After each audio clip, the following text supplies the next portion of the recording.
તો મિત્રો મેં થોડાક વિશાલને બે શબ્દ કીધા ને તો એને મોઢું જોઈ લ્યો તમે. હજી તૈયાર નથી થઈ 10 વાગ્યા. રાસ લેવા જાવ કે નો જવા? એટલે મારે લેવાના છે.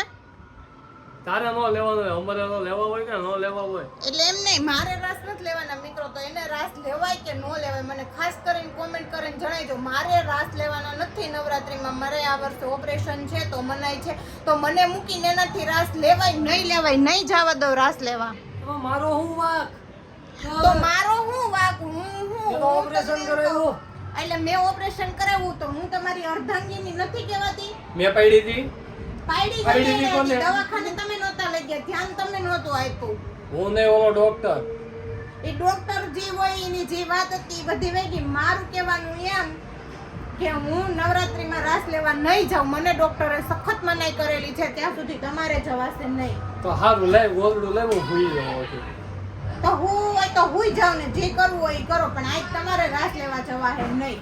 હારું હું નથી જાતો ભાઈ, હું ભૂલી જાઉં છું. 9 દી નીચે દેખાવ તો વાંધો નથી. નીચે દેખાવે ભાઈ હું હોઈ જાઉં છું. ભાઈ હું હોઈ જાઉં છું. પણ મને જો નવરાત્રીના ગરબા લેતા દેખાણા એટલે ન્યા ને ન્યા દાંડિયાથી ટાંટિયા ભાંગી જાય બે. કોના? તમારા કે નહીં લેવાય કીધું ને. હું તમારી અર્ધની છું, મતલબ હું રાસ નહીં લઉં તો તમારે રાસ નહીં લેવાય. આમ કઈ એમાં લટકાવીને રાખું છું 24 કલાક 70 કિલોનો વજન. હું ખીજાવ છું. હું ખીજાવ છો? સારું ખીજાવ. થાકી ગઈ. ખમો વેઇટ કરો મારો 2 મિનિટ પછી ખીજાવ.